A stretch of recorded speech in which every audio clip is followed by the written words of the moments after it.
पालकमंत्र्यांची फार मोठी चूक आहे मॅडम, मी माफी मागणार नाही, पण पालकमंत्र्यांनी त्यांची ही चूक पदरात घ्यावी.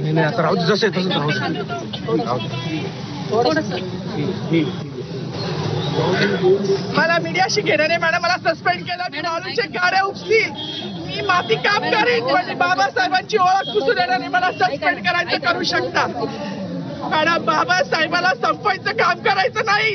26 जानेवारी 15 ऑगस्ट मध्ये मी नाही मानत, पण लोकशाही मॅडम तुम्ही सुद्धा संविधानामुळे आहात, पालकमंत्री सुद्धा पालकमंत्री संविधानामुळे आहे. कोणताही जातीभेद नाही, सगळी समानता त्यांनी दिली आहे. आमच्या कानातूनच होते बाबासाहेबांचं नाव आता तरी भाषणात येईल, मग तरी भाषणात येईल.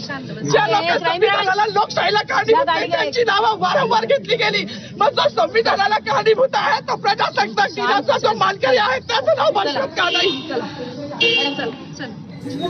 जय शिवराय. काल या ठिकाणी पूर्ण भारतामध्ये प्रजासत्ताक दिन साजरा करण्यात आला.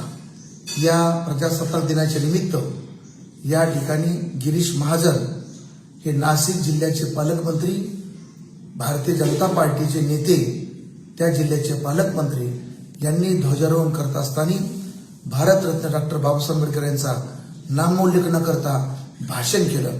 खरं तर या ठिकाणी हा पूर्ण देशाचा अपमान आहे, भारतीय संविधानाचा अपमान आहे. मी प्रथमतः या ठिकाणी या मंत्र्याचा जाहीरपणे निषेध करतो आणि यांच्या डोक्यामध्ये असणारा जो मनोवादाचा जो किडा आहे तो वळवळ करताना या ठिकाणी दिसतोय. खरं तर यांच्या तोंडून जे बाबासाहेबांचं नाव नाही आलं ते या ठिकाणी चुकीचं आहे.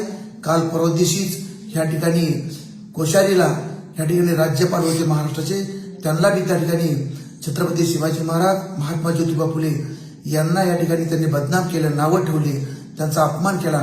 त्यांना पण या ठिकाणी ह्या देशातल्या सरकारने त्यांना सुद्धा पद्मभूषण पुरस्कार देऊन त्यांना सन्मानित केलं. खरं तर हे मनोवादी विचाराची पिलावळे सातत्याने इथल्या महापुरुषाचा अपमान करतील.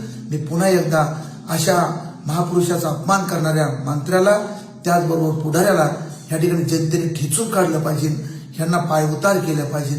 पुन्हा एकदा या ठिकाणी त्या लढ्यामध्ये ज्या वाघिणींनी बाबासाहेब आंबेडकरांचं नाव न देता प्रजासत्ताक दिन साजरा करण्याचा प्रयत्न केला, त्या वाघिणीचं मी या ठिकाणी प्रथमतः अभिनंदन करतो. आणि आम्ही सर्व तमाम महाराष्ट्रातील भटकीमुक्त समाजाची सर्व जनता त्या वाघिणीच्या पाठीमागं खंबीरपणे उभा आहोत आणि अशा ह्या प्रवृत्तीचा आम्ही जाहीरपणे निषेध करतो. धन्यवाद.